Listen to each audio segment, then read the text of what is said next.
Sziasztok, ikrek! Köszöntelek a csatornámon, Attila Taró. Ebben a videóban azt fogjuk megnézni, hogy milyen energiákat várhatsz az év utolsó 3 hónapjára, október, november és december. Megnézzük a kártyák jelentését mind a pénz, karrier, valamint a szerelem és a kapcsolatok vonatkozásában, de mint mindig ez egy általános kirakás, így igazán figyelj oda azokra az üzenetekre, amik relevánsak a számodra, és engedd el a többit. De lássunk hozzá, az első lapja a kirakásodnak az a 37-es, a véget nem érő történet, tehát ez általában az önkritika, a megsértett ego és az olyan veszekedések, drámák, amik szükségtelenek.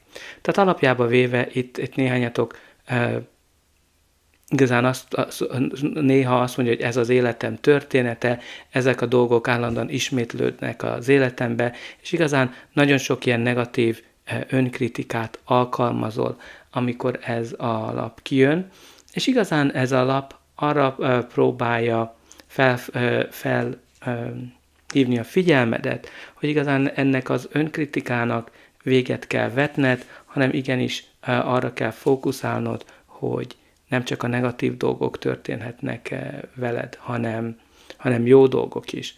Tehát be kell fejezni úgymond ezt a végtelen történetet, amikor állandóan kritizálod önmagadat. De nézzük meg, hogy miről szól a taró. A kirakásod középpontjában az érmék 4-es áll, ami igazán a pénzügyi stabilitásnak a szimbóluma, amikor megdolgoztál keményen valamiért, és elérted azt.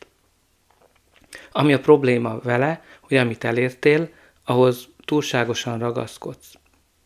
Félsz attól, hogy el fogod veszíteni, és emiatt nagyon szorosan próbálod magadhoz kötni. Tehát ez lehet egy állás, lehet egy pénz, lehet egy kapcsolat, egy személy, akit ugye nagyon félsz attól, hogy el fogod veszíteni ezt a dolgot. Ami fontos itt, hogy ugye lehet valaki, aki nagyon próbálja ellenőrizni, kontrollálni a dolgokat.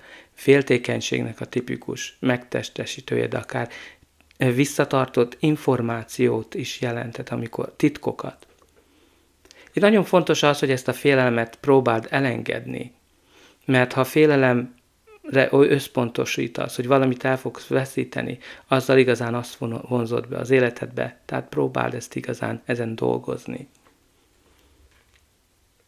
Az első lapja a kirakásodnak az a kardok királya, ami egy udvari kártya, így lehet a te energiád egy másik személyé, vagy a kártya általános energiája.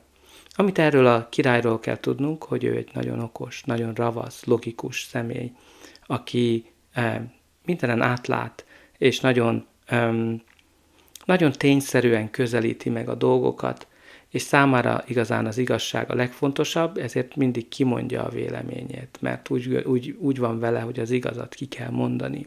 Tehát ilyen szempontból ez lehet, hogy az igazság itt kiderül, főként, hogyha az érmék 4-es titokként, visszatartott információként jelenik meg az életedbe.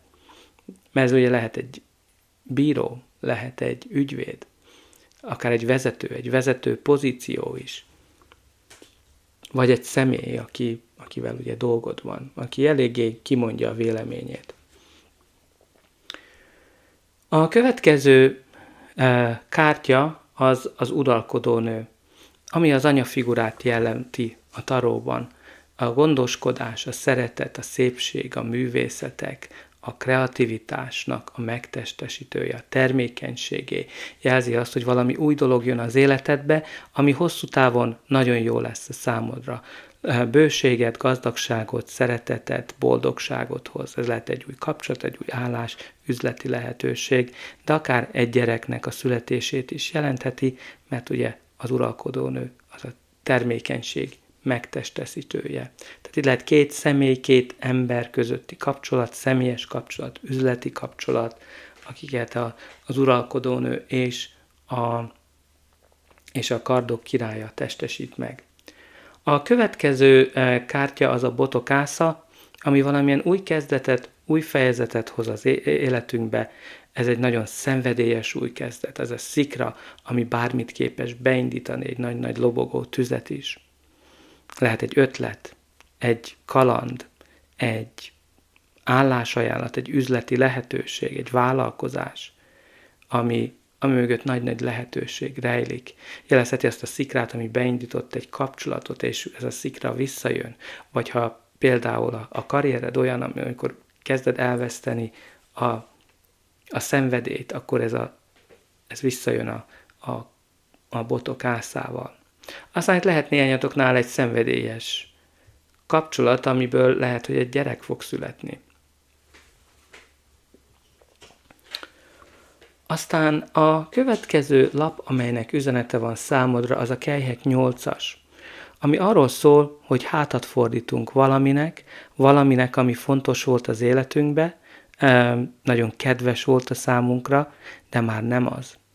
És igazán elindulunk egy új úton. Ez nem egy egyszerű döntés, ez egy elég fájdalmas döntés, de elindulunk ezen az új úton az ismeretlenbe, mert boldogabb, pozitívabb dolgot akarunk az életünkbe.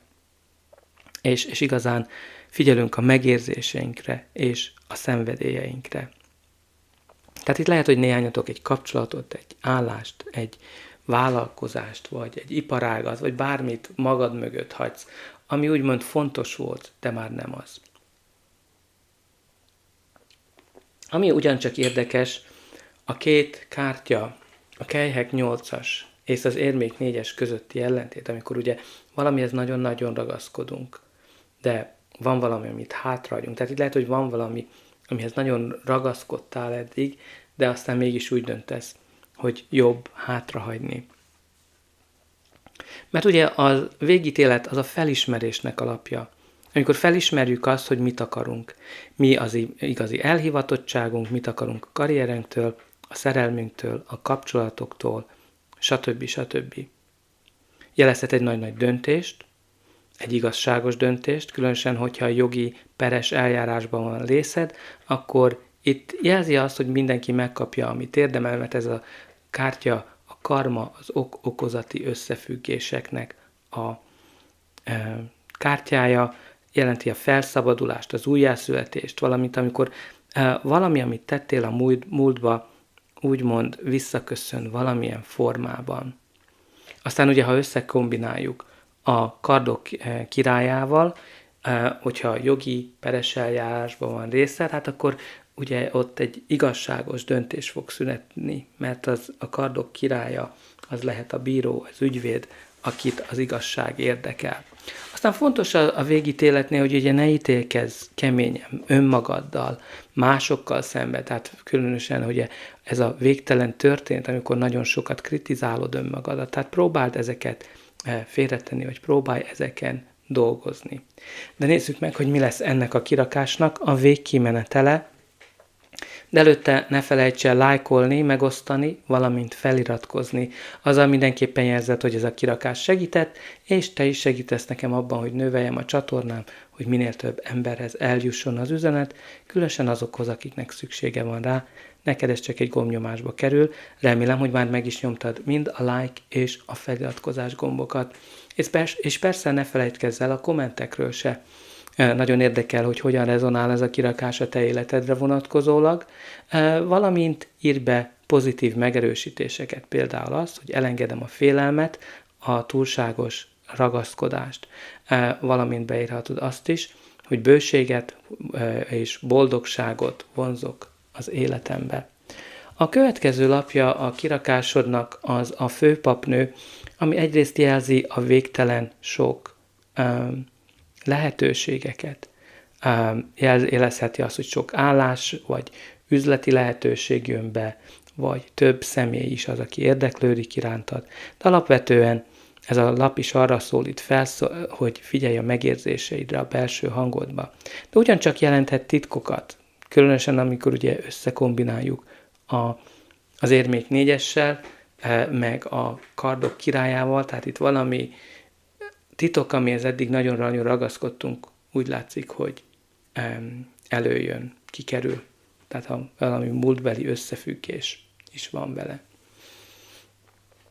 Aztán a kardok 4-es pedig arra próbál ösztökélni, hogy itt az ideje a gyógyulásnak, a pihenésnek, a szünetelésnek. Tehát itt lehet, hogy történt valami, ami fájdalmasan érintett, lehet, hogy itt valami csalódásért, és ebből sikerül felépülnöd, sikerül kigyógyulni belőle. Lehet a féltékenységből sikerül kigyógyulni. De ami fontos itt ugye a szünet. Tehát valamit szüneteltetsz, lehet, hogy a munkát szünetelteted, vagy egy kapcsolatot, vagy igazán a randizást, mert önmagadra fókuszálsz. Aztán ez jelentett egy nagyon lassú folyamatot is. Egy olyan lassú folyamatot, amikor úgy érzed, hogy igazán semmi nem halad előre, de ugye hát itt ez valamilyen áldást hoz, aztán lehet az áldott állapot, tehát itt a terhesség valami miatt úgy látszik egy visszatérő téma. A következő lap az a szerencsekerék. A szerencsekerék, ami a változásnak a szimbóluma, amikor forog a kerék és változnak a dolgok. De ez egy pozitív változáshoz az életedbe, különösen ha negatív dolgokon estél át. Jelzi azt, hogy jó irányba haladnak a dolgok, a szerencse melléd áll, és az univerzum az igazán teljesíteni akarja a kívánságodat, vagy annál sokkal jobbat, és olyan helyzetekbe kerülsz, amikor úgy minden összejön, amikor a jó helyen vagy, a jó időben, és azokkal az emberekkel találkozol, akikkel találkoznod kell. Tehát ilyen szempontból ugye ez az isteni időzítésnek is alapja, amikor ugye lehet, hogy úgy érzed, hogy nem történik semmi, de minden a maga idejébe meg fog történni. Aztán, ha valami véget ért az életedbe, mert ugye a keréknél lehet az is, hogy valami lezáródott, akkor próbáld azt észben tartani, hogy ez azért történt, mert valami jobb fog helyette eljönni. A pakli alján pedig az érmék királya van, ami ugyancsak egy udvari kártya, így lehet a te energiád egy másik személyé, vagy a kártya általános energiája, tehát ez a megbízható apafigura, a vezető, az üzletembernek a jelképe, aki nagyon jól tudja a pénzt kezelni, sokat megdolgozott ért, egy konzervatív energiát hoz önmagával, és igazán ő a leggazdagabb király. Tehát ilyen szempontból szerintem a pénzügyek miatt nem kell aggódni, mert az érmék királya az a hosszú távú stabilitásnak a szimbóluma. De ugyancsak a megbízhatóságé is, tehát jelent egy olyan hűséges partnert, akibe lehet bízni, aki hosszú távon van mellettünk, tehát félre lehet tenni a félelmeket és a féltékenységet is. Aztán ebből a pakliból pedig a kozmikus ciklus, a kerék forog, jó szerencse, vállalj több kockázatot, mert itt ez jelenteti azt is, hogy ugye nem akarsz kockázatot vállalni. Egy új fázis, felfelé haladnak a dolgok, valamint folyik a pénz. Tehát ez igazán ez a szerencsekeréknek a megtestesítője ebben a pakliban. Tehát dupla szerencsekerék, dupla a szerencse, tehát ez egy nagyon szerencsés időszak lesz. Hát igazán ennyi van számotokra. Remélem, hogy segített ez a kirakás, és újra üdvözölhetlek.